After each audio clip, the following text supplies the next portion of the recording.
Students, welcomes you all in online classes by Mount Lucky Academy Secondary School, Balotra. For the 10th standard, we are with nutrients in plants. In earlier session, we have studied about the photosynthesis, synthesis of the light. Photo means light. So, synthesis of the light in the plants we have already studied. Now, factor affecting the photosynthesis, जो photosynthesis process था which is for the food processing of the plant, जो food process होता है plants में उसका जो phenomenon है उसे हम फोटोसिंथेसिस कहते हैं. So what are the components helpful for the photosynthesis?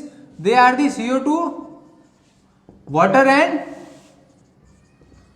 sunlight. Majorly three components are the helpful for the photosynthesis, which are this CO2, water and sunlight. CO2 get from the atmosphere and sunlight from the sun, water through the roots. और water को transport करने में कौन सा जो factor है वो affect करता है, which is the xylem in the plants who transport the water to the whole roots and stem and branches of the plants. उसमें सब ये ट्रांसपोर्ट करता है. और CO2 है वो कहाँ से? Chlorophyll and stomata. स्टोमेटा से CO2 एक्सट्रैक्ट होती है और जो सनलाइट है, सनरेज है, वो क्लोरोफिल कंज्यूम करती है. So these are the major factors who helpful for the photosynthesis. देखिए फैक्टर अफेक्टिंग दी फोटोसिंथेसिस. अब इसके जो फैक्टर है वो क्या अफेक्ट करते हैं फोटोसिंथेसिस पे, वो हम अभी स्टडी करेंगे. First one is the light intensity. Light intensity, अब देखिए ये हमारे तीन फैक्टर थे.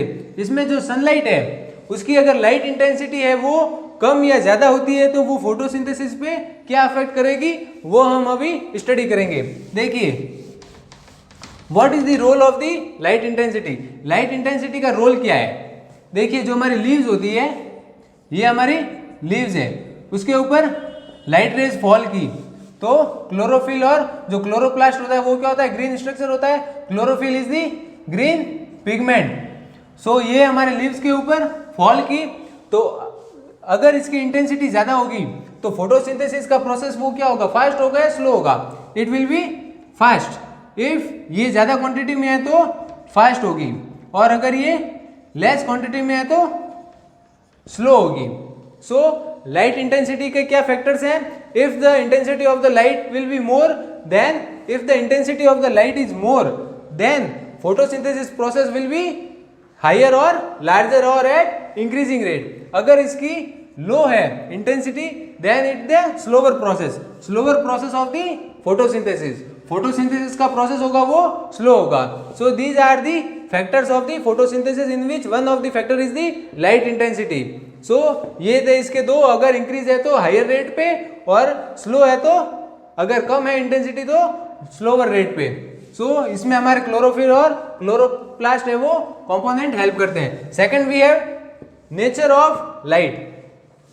नेचर ऑफ लाइट, देखिए नेचर ऑफ लाइट, अगर लाइट इंटेंसिटी के बारे में अभी हमने पढ़ा तो इसमें हाई स्लो हुआ. फिर नेचर ऑफ लाइट, अब देखिए डेज में और नाइट्स में इसके फिनोमिनन अलग हो जाते हैं. डेज में तो ये CO2 है वो कंज्यूम करती है और ऑक्सीजन रिलीज करती है. अभी हमने देखा था CO2 प्लस वाटर है वो सनलाइट की प्रेजेंस में क्लोरोफिल में क्या होता है? एक तो ग्लूकोज जो कि एनर्जी की फॉर्म में होता है, प्लस होता है ऑक्सीजन है वो एटमॉस्फेयर में रिलीज कर देती है. CO2 and water get chemical reaction होती है इसमें सनलाइट की प्रेजेंस में और क्लोरोफिल में. देन ग्लूकोज एंड ऑक्सीजन है वो हमारे एटमॉस्फेयर में रिलीज हो जाता है. So it's all about the nature of the light. और डेज और नाइट का जो फिनोमिनन है वो डिफरेंट होता है. Then we have carbon dioxide and water. अब देखिए अगर CO2 की क्वालिटी और वाटर की क्वालिटी अगर लेसर होगी, क्वालिटी और quantity both are the lesser, then we get a less O2 and less glucose. जो उसका फूड के फॉर्म में ग्लूकोज होता है वो लेस होगा because of the not superior quality of the CO2 और वाटर. CO2 और वाटर की क्वालिटी लेस होने के कारण जो हमारा फूड है वो प्रोसेस कम होगा. प्लांट्स है वो फूड प्रोसेस नहीं कर पाएंगे. So lesser quality of the carbon dioxide and water will affect the photosynthesis process. Then last point we have a temperature. Temperature है वो डायरेक्टली तो इसको अफेक्ट नहीं करता है बट इसके जो डार्क रिएक्शन होते हैं, जो नाइट में रिएक्शन होते हैं, उनको ये बहुत अफेक्ट करता है. So these are the factor affecting the photosynthesis, in which first one is the light intensity, second one is the nature of light, third one is the carbon dioxide and water, and fourth one is the temperature. In the second factor, nature of light, this is the blue and red region are the most helpful.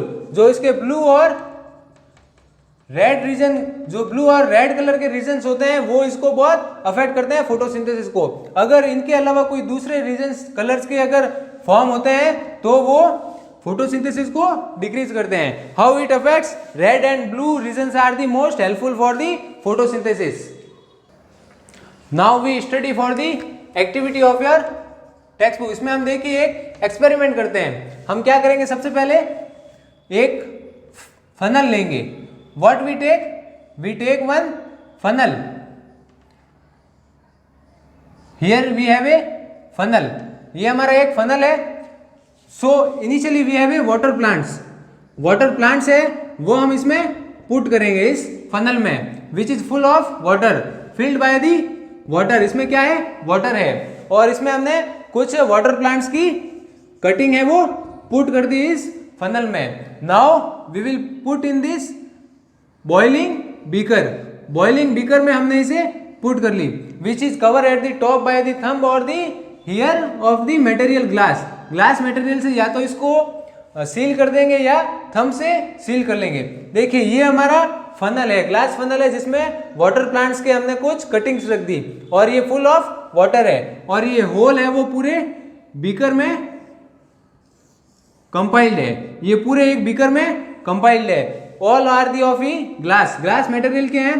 देखिए ये हमारा glass tube है, boiling glass tube है, और ये हमारा glass funnel है जिसमें हमने ये पूरी असेंबली है जो वाटर के अंदर फिल है, फिल विद दी वाटर. इसमें हमने कुछ वाटर प्लांट्स पुट किए हैं. तो फिर हम इसे पूरी असेंबली को सनलाइट की प्रेजेंस में रखेंगे तो हम देखेंगे कि यहाँ से कुछ एयर्स है वो, एयर के बबल है वो एक्सट्रैक्ट हो रहे हैं. एयर के बबल है वो इस ग्लास ट्यूब में कलेक्ट हो रहे हैं. So after the whole gas fill by the glass, जो ग्लास है उसमें पूरी एयर फिल हो जाए तब हम इस ग्लास को रिमूव करेंगे.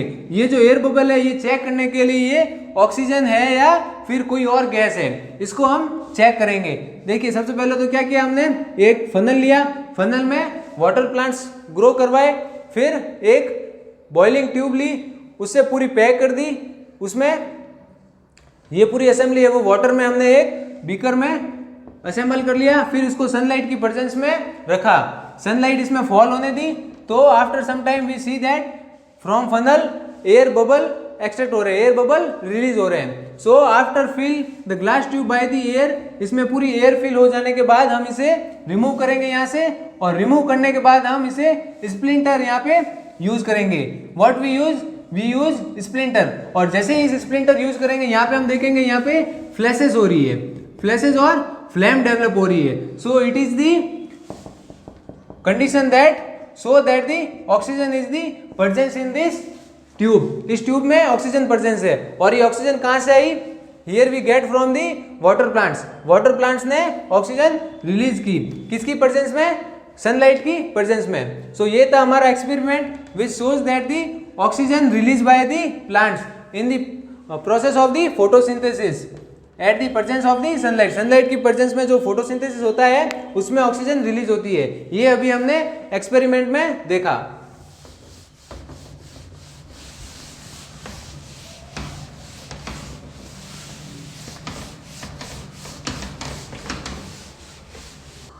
Next we have some facts of the nutrients in the plants. अब कुछ फैक्ट्स के बारे में हम देखेंगे. पहला फैक्ट है हमारा plant cell has a elastic cell wall. देखिए हमारा जो प्लांट का सेल है उसके जो सराउंडिंग में हमारे एक सेल वॉल होती है which is in the elastic nature. ये हमारे इलास्टिक नेचर में होती है. इसका नेचर क्या होता है, इलास्टिक. अब आपको ये देखना होगा कि इलास्टिक क्या होता है. What is elastic. जो हमारा रबर होता है it is in elastic form. Simply हम लेते हैं बलून की बात करें, balloon is the elastic. Elastic होता है, उसको हम जैसे ही एयर इनहेल करते हैं उसमें एयर रिलीज करते हैं तो वो ब्लो होता जाता है और तो सिमिलरली हियर इसमें जो हमारे प्लांट सेल है उसके सराउंडिंग में एक इलास्टिक सेल वॉल होती है।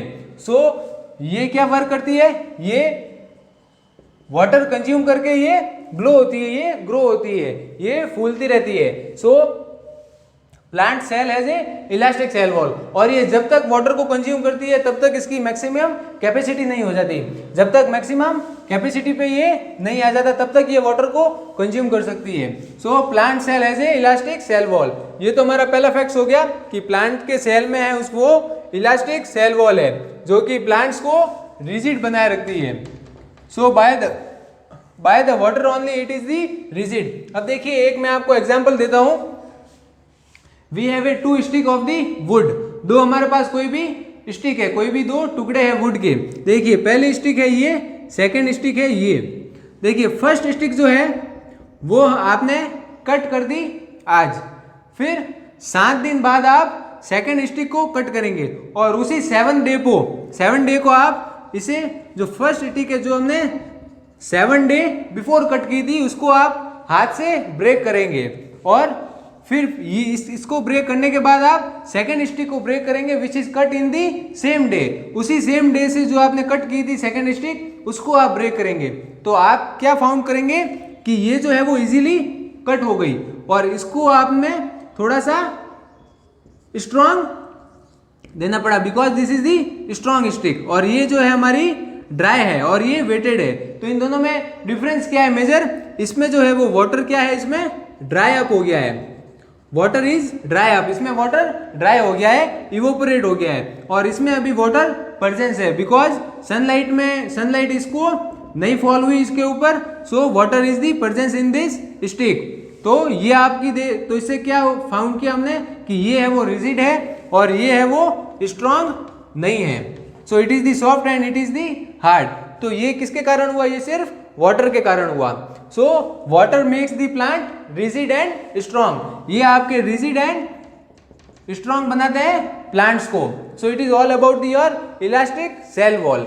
सो ये हमने एक एक्सपेरिमेंट किया जिसमें हमने देखा कि ड्राई हो जाने के बाद ये सॉफ्ट हो जाती है और ये रिजिड रहती है, ये स्ट्रॉन्ग नहीं रहती है। Then second fact we have a wood rigid fibre.